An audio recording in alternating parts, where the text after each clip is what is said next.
Hello and thank you for tuning into Neptune Knives. So for this video, I thought I'd discuss two knives that I don't recommend. Well, specifically, let's get to them. This is the 940 Benchmade Osbourne axis, and then this here is the Fantoni HB02. Now, I saw Nothing Fancy's review on this, and lots of reviews on this, and people think it's great. And then this one, hard to find any reviews. So that's what kind of made me curious about this. And I guess I'll start with the Fantoni first. Okay. Now with the Fantoni, this is some brand in Italy, and I had heard. Well, I had bought a Fantoni Razionale, the Reeve Harzi collaboration folder with limited production, and off of that, I saw the the amazing craftsmanship. Fantoni does a really good job, and I can say that yeah.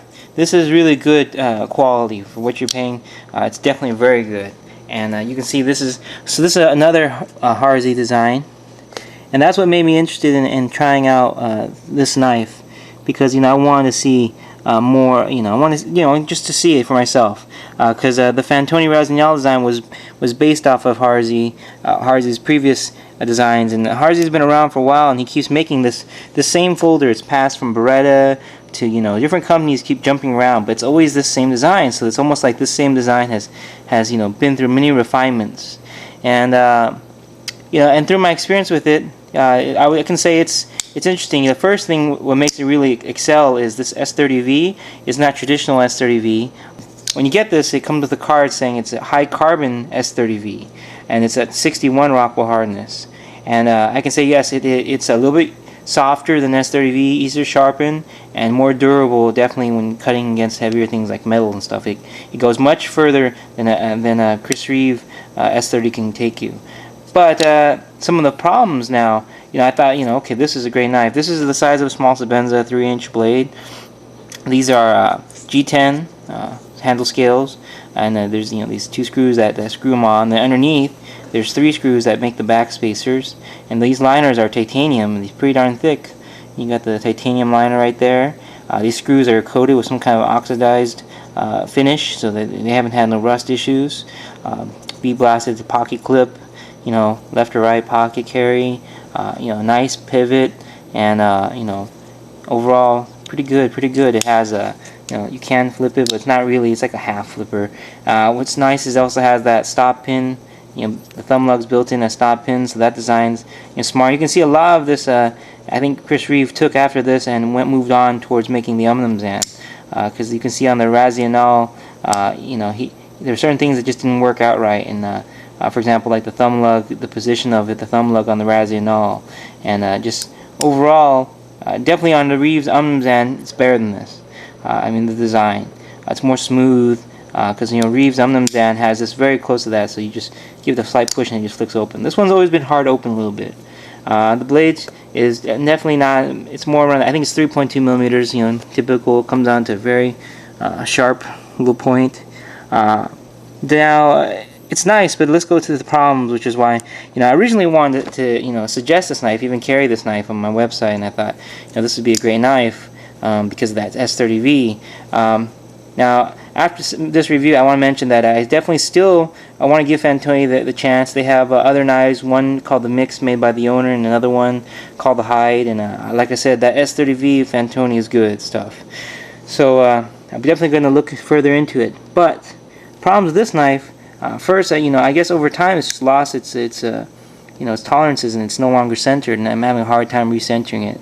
But the biggest problem, just like that DPX Hest, is I don't know what this is about, but you see that?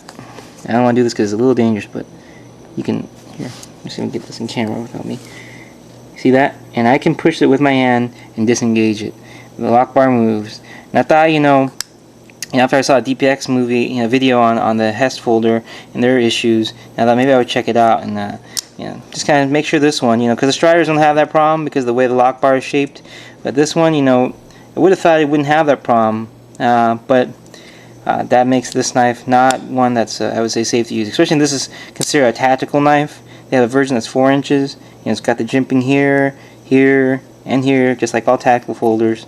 And yet, it's very good. But even though it has that little slight choil, that semi kind of guard, if it can disengage, it's just, then I don't know the purpose of it. So this knife, no more. Now, Benchmade, this is the Osbourne 940.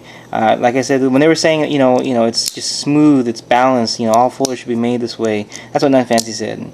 I don't know if you use it hard or just not even hard. I mean, I didn't use it hard that much. I mean, first thing I did, I wanted to test the tip. I wanted to see, the S30V of Benchmade, and I can tell you, their S30V is hard. They take it to as hard as it can be, and the tip initially just immediately chipped after just a little. I mean, I took a Boker Nepal and pried a little bit. Of course, that's chisel grind, and I took this tip and pried a little bit, and it was a Sponto or a like a drop point Tonto or whatever. This little special, it was a Tonto point, and I thought you'd be able to hold up more. This is reprofiled, and get more of that later. And main thing, it's hard to sharpen this knife.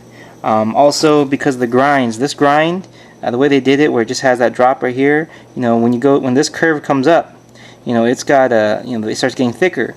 So they didn't have a second, I guess you'd say, a bevel coming down towards the front to where it would make it easier. I could smooth that part so I could make a point again as it gets thicker to the top. Instead, I had to kind of just do my best to kind of round it. I try to scrape this down even further to get the point down, just because of that. I mean, this blade design, it's not meant for if you ever break the tip. It's not, to me, it was just, I think maybe they're trying to save money. They didn't go all the way to give it one more grind right here like a typical Tonto would have.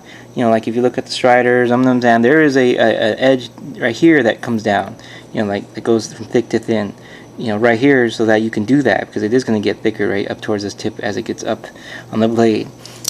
And the next thing is, it kind of they were saying that as you use it, especially without any type of Loctite, it'll loosen up and develop blade play within a matter of just, for me, it was just a matter of hours, just flicking it. And even now, I just tightened this, and this is what I don't like about this knife. And this is one of those things, I paid a lot for this, and I would say it was not worth it at all. And there's just these things that Benchmade, I mean, geez, you're paying for what you get, and there's these hidden things about it. First of all, you can see I can't even, you see it. Okay, so that's stiff. And now if I just slightly, just watch, just slightly, okay? It gets to now. Can you hear that? I mean, can you see this? Everything's moving. There's up and down blade play because the lock is moving around, side to side. See? I mean, it's because there's that quality, those things that people don't notice. But this screw, the threading, doesn't have enough threads. So when you tighten it down, you only have tight or loose. There is no in between. You can't get adjusted at all. And that's one of the cheap things I would say about this knife once you realize it. And in terms of all these screws and construction, I try to take it apart. Just because I thought, let's see what it's about inside. Just get an idea. And first of all, you can't, because of this axis lock. This axis lock is, to me, it's pros and cons. Whether or not it really works, I mean, to me, that doesn't make me feel comfortable that if I push down on it, it moves back. And it does sit inside a good, space. You can see it right there. It sits, but I mean, it is round, so I mean, enough force would make it slide. I think. I mean, in my opinion, I mean, the spring, I've heard eventually that spring has to be replaced after a certain number of openings, because there's a spring that pushes the rod. See it? And then, but the main thing, yeah, I mean, I tried to take it apart, and because it's axis lock, it doesn't let you. These two handle parts can't come apart. You can take off all these screws, and the last thing you can't, because of this. Note these screws too screw directly into these aluminum handles, and so to me that's also kind of a weak point. They're not. It's not held by a female and a male. With the head of the screw holding the two pieces together. It's just screwed directly into the handle, so that you're never gonna pry with this anyway. They say this is like an EDC or tactical folder. I mean, yeah, you can flick it open. I mean, if it's loose enough, you can even flick it without even using the thumb lug, and you can you can do this. And this is kind of what appealed to me. Like you could do this little Benchmade kind of like a cheating the switchblade laws. I mean, it's not a switchblade, but it kind of is, because you can do that by just pushing this down and flicking it open. But I mean, ultimately, if you're talking use, you know, you're gonna beat it up, and you know, if you're gonna get it messy or dirty, you know, things can jam in here, and parts, you know, more parts is a problem. Plus, not being able to take it apart and clean it is definitely a big issue. And the next thing about the quality of this is the pivot size. When I did, you know, remove the blade, because you can unscrew this completely and take it out. And I will tell you that this pivot screw is actually smaller than my little Boker Nepal, which is just a little 2-inch, a little smaller than 2-inch knife. For what you're paying, you know, you're getting a pivot that's even smaller than a little, you know, a folder made in China that, you know, that didn't cost anything. To this one, I think that cost somewhere around $200. So you get that small pivot, you know, you got that the threading on the pivot isn't, you know, I would say quality enough to where you can adjust the tension. You know, it has blade play and develops blade play very quickly. You know, up and down and sideways also, and you can't take it apart. And then over time, if you own this knife, I think it's just, I think it's garbage. I'm sorry, that's my point. I mean, compared to like a Umnumzan or Sabenza, compared to paramilitary 2s, I mean, you know, there's so much out there, especially for this price. You know, paramilitary 2 is the same price with a CTS steel. It's got better lockup.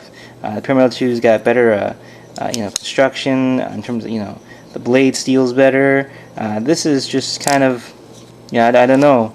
I guess a lot of people like Benchmade, but for me, I've had a couple of experiences with them, and I've dealt with the quality and taking them apart and trying to maintain them, and I don't recommend Benchmade. So just so you guys know, even though I review knives and try to sell those knives, I don't only review knives that I like and try to sell. Yeah, I want people to know, you know, without having to firsthand make the same mistake.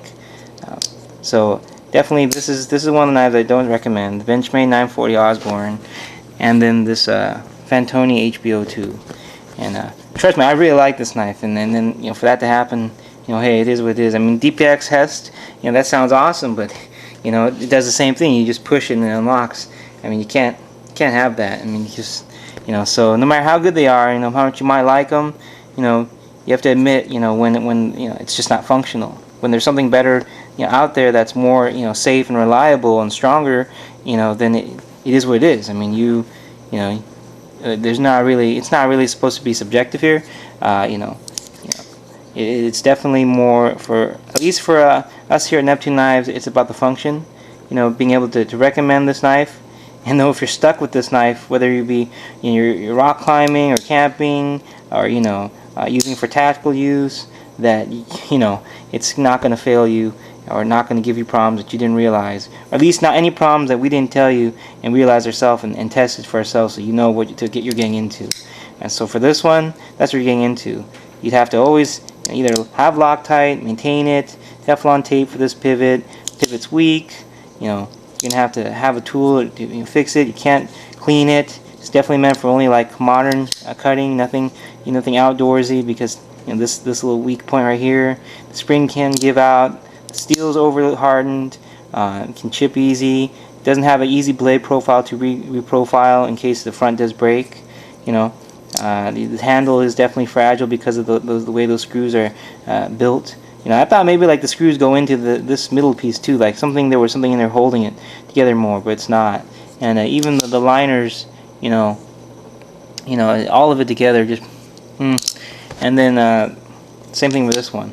You know, the fact that even though it's titanium, you know, tactical with the coated screws, you know, dual G10, you know, great S30V, you know, still that happens, no good.